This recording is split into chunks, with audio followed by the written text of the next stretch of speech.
Thanks for joining me again today for another daily training tidbit here on the CVC Virtual Academy. And what's our subject today? Our subject is that hidden danger that's often associated with chimneys, fireplaces, factory built units, and all that. And what is this? It's called pyrolysis. So, what is pyrolysis? Pyrolysis is where we overheat combustible materials that are surrounding the fireplace, the chimney, the factory built chimney, often found in chases and found throughout the United States, and likely is something that could occur in any chimney or heating system that you inspect.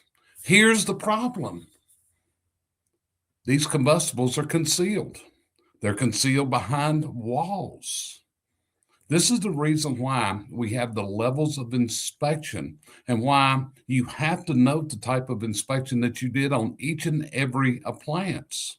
The only way you're going to be able to find these hidden combustibles is going to be from a level 3 inspection, which we do not commonly do unless there's been an incident as a rule. So, what happens during pyrolysis? Well, the brick or the chimney pipe or the fireplace is heated up. Brick absorbs the heat.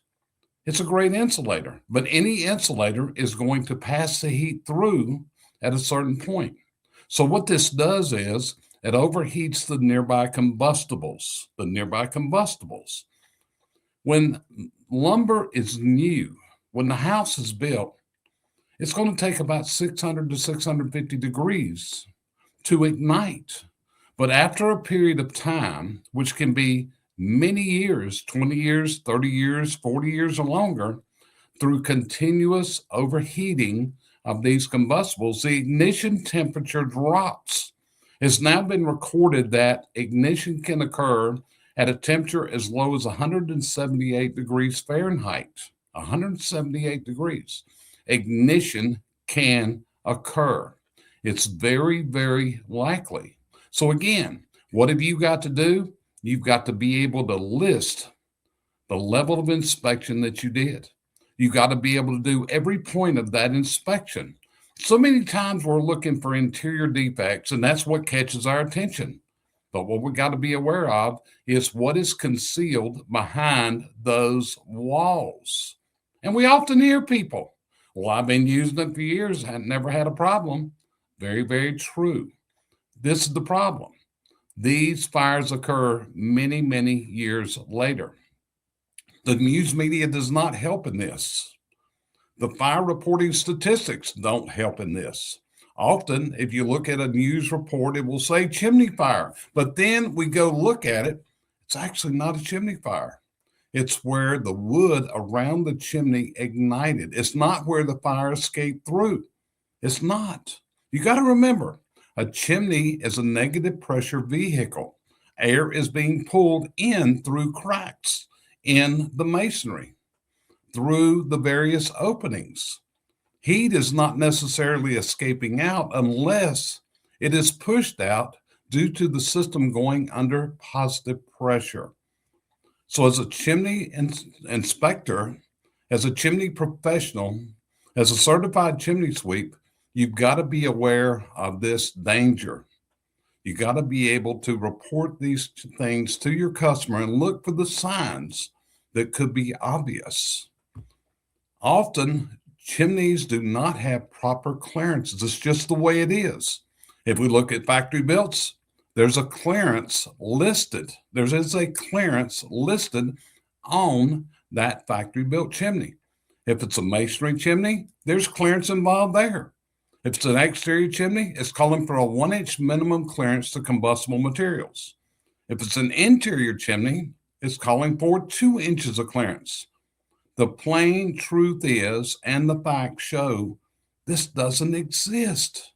It simply does not exist in a vast majority of American homes.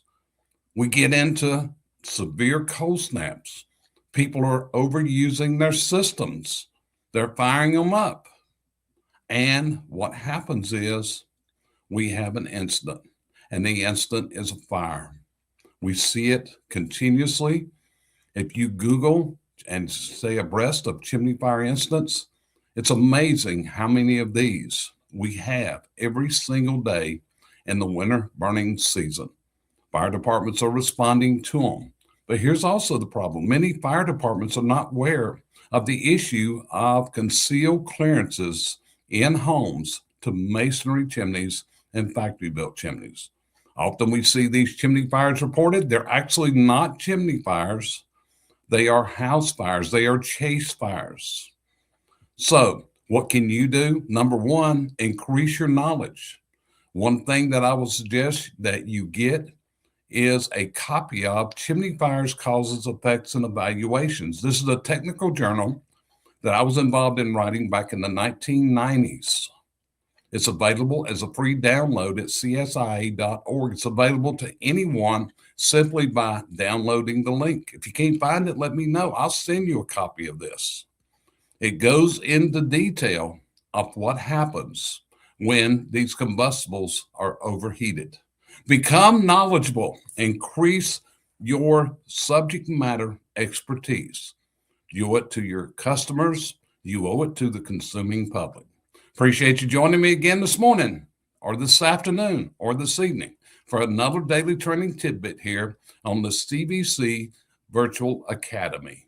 Let us know what subject you would like us to present a short tidbit on. We'll be glad to do it. I'm Jerry Eisenhower. Look forward to being able to help you in any way I can. Thanks for joining me.